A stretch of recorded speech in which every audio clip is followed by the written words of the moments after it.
In 2020, a paradigm shift in global governance was generated with the adoption of the UN75 Declaration by all 193 United Nations member states. In 2021, in response to the UN75 Declaration and following extensive multi-stakeholder consultations, the UN Secretary-General Antonio Guterres published his report, Our Common Agenda. The seminal report made a number of recommendations across 12 commitments of the UN75 Declaration, which included a renewed social contract anchored in human rights to rebuild trust and social cohesion, and the upgrading of the UN system so that it can better solve the challenges of the 21st century. The report further proposed a summit of the future and an action-oriented pact for the future.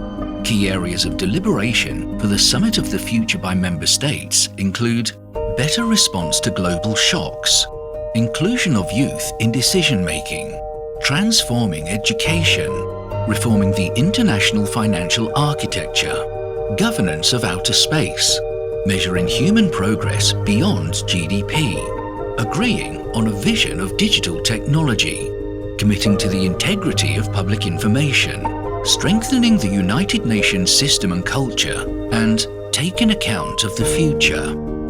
Fears of escalating conflict and use of nuclear weapons, concerns over lack of global mechanisms to govern outer space, artificial intelligence and cyberspace, global disruptions from the triple planetary crisis of climate change, biodiversity loss and pollution, mounting pressures from pandemics and interlinked issues such as health, poverty and displacements are undermining the 2030 Agenda for Sustainable Development and the UN's efforts to sustain peace.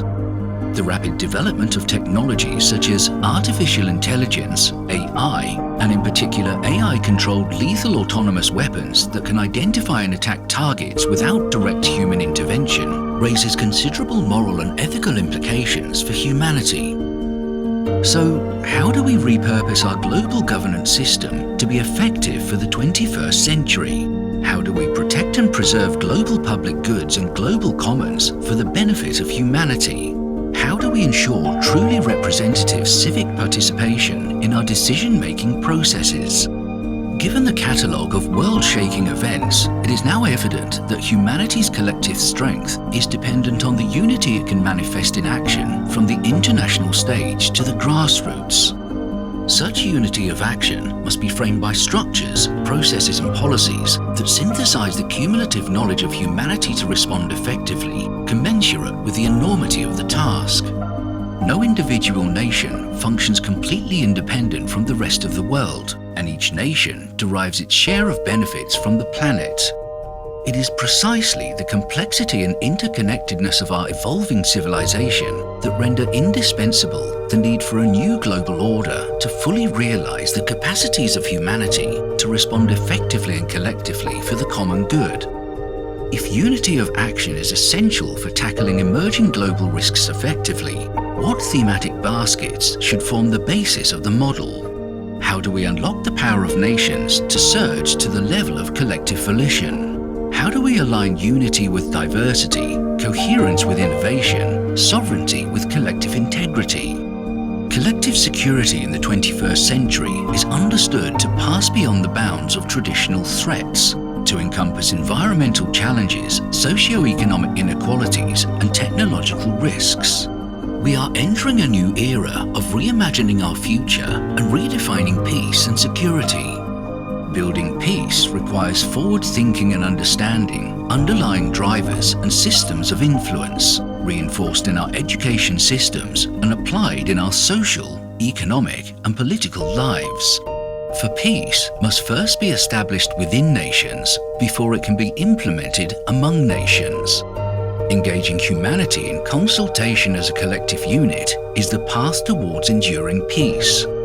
This presents fundamental challenges to the way most institutions of contemporary society function, requiring a reframing of relationships, moving away from adversarial and oppressive structures toward a radical reordering of society's priorities so that it can function as a collective whole and enable the limitless potentialities latent in human consciousness to fully develop.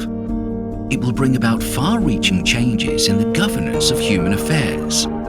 By understanding and changing structures that do not serve us well, we can devise appropriate solutions such as UN Charter Review through Article 109 and upgrading the United Nations system. Utilizing diagnostic tools such as systems thinking to provide better coherence enables us to recognize that there are powerful laws of systems operating that we are unaware of or discounting, such as the spiritual dimension of human life that guide our values, refine our character, and determine the mode of our interactions and decisions.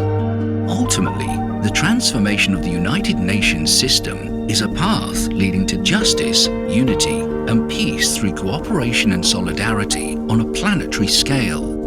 Engaging the world's population in assuming responsibility for its collective destiny is the evolution of a collective consciousness emerging among humanity. For no single country, community, or institution is capable of addressing the global challenges on its own. Humanity's very future depends on solidarity, trust, and the ability to work together as a global family. The Summit of the Future, a ray of hope for humanity.